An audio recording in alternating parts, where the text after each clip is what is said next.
Hi, Boracay!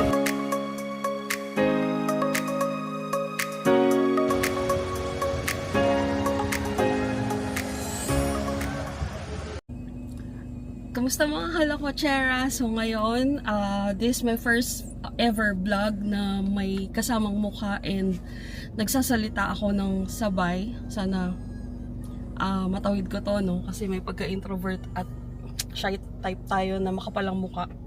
Ewan ko ba. So, ngayon papunta naman tayo ng Boracay. 7:05 AM yung flight namin. 4:04 AM na. Plano namin is 1 hour before nandun na kami sa check-in counter since mag-check-in kami ng baggage sa 20 kilos. Yung check-in or boarding time is usually 45 minutes to 30 minutes before your flight time. So mas magandang maaga kami doon kasi mahaba yung pila ni Cebu Pacific eh. 'Di ba? Medyo mahaba yung pila nila. Pero goods lang naman 'yon. Ang importante is agahan lang natin para hindi lang tayo malate. At hindi hassle na nagmamadali tayo. So, meron kaming 20 kilos check-in baggage. Nag-add kami 600 back and forth. Sa pagkakaalala ko, no, 600 more or less one way. Two way is around 1-2 something. Nag-add na lang ako upon online check-in. Kasi hindi ko pa sure that time if may baggage. So, may dala kaming baggage ngayon na 20 kilos. Check-in namin mamaya. May dala kaming sasakyan. I-guide ko kayo step by step. DIY.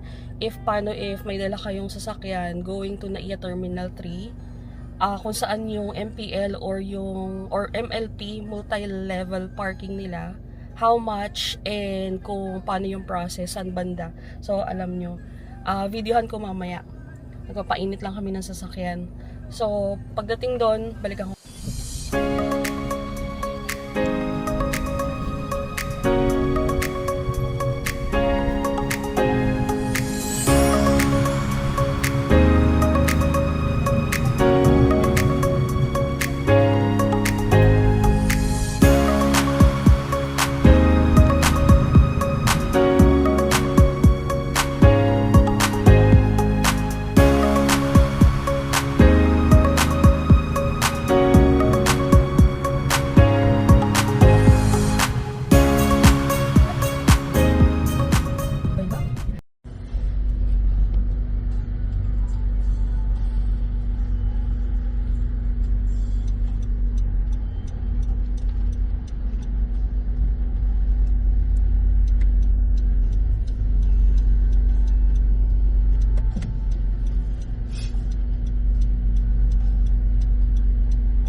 Cebu Pacific Flight 5J 395 bound for Cagayan de Oro.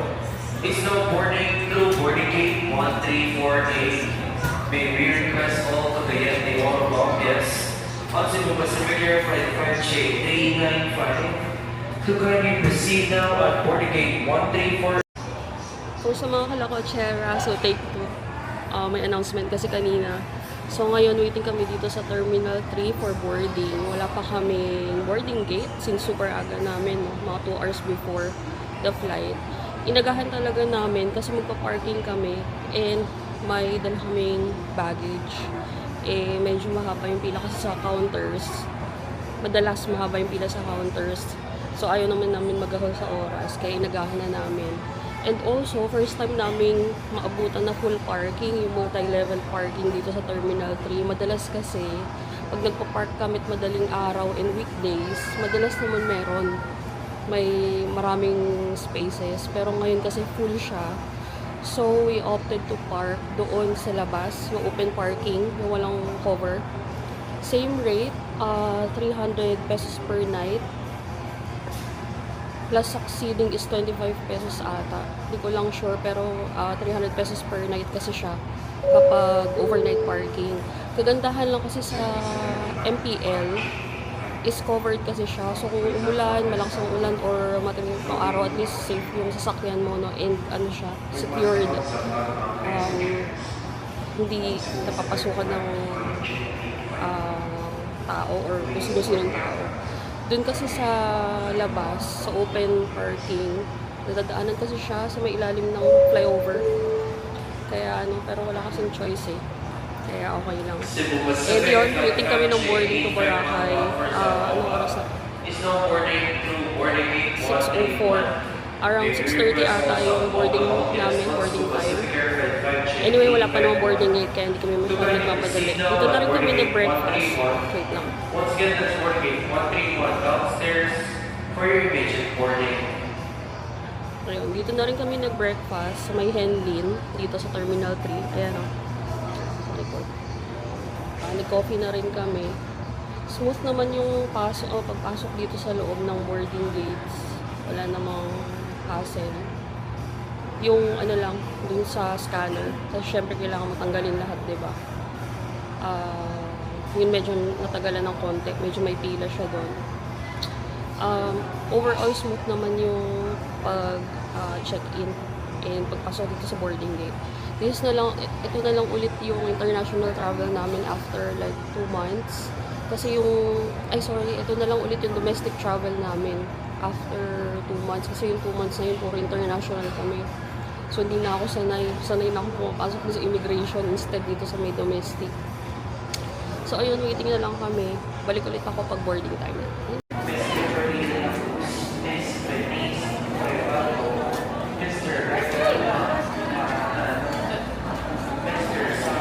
Boarding na tayo.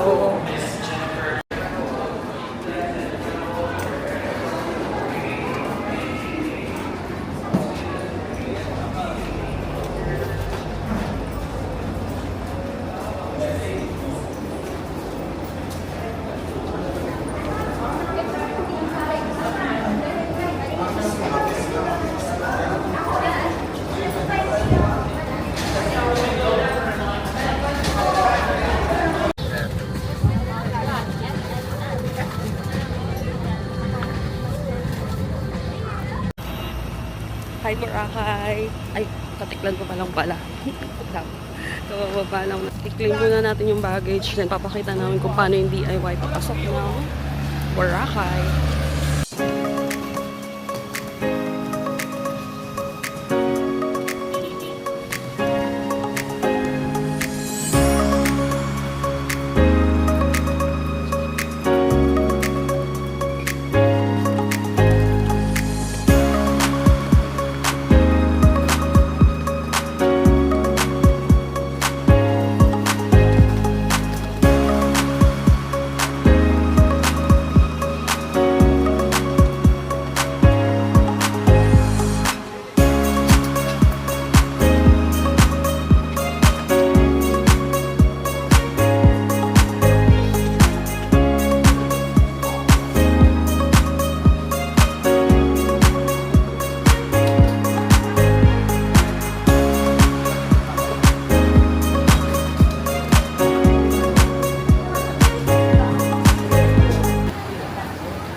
So, kung yung mga reservation kayo dito, lang kayo pipila, ayan, mga Hapon, Southwest, yan dyan.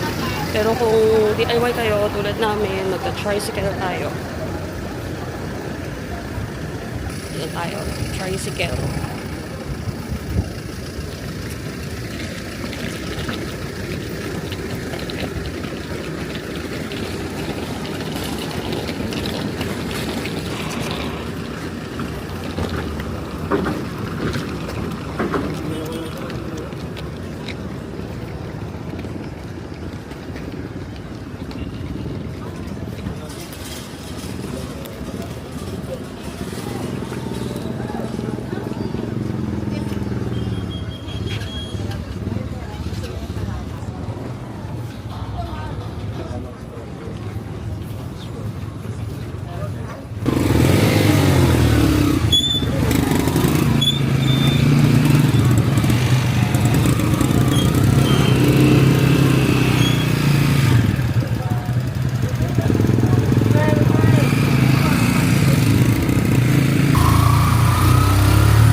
Kaya sasalita ako.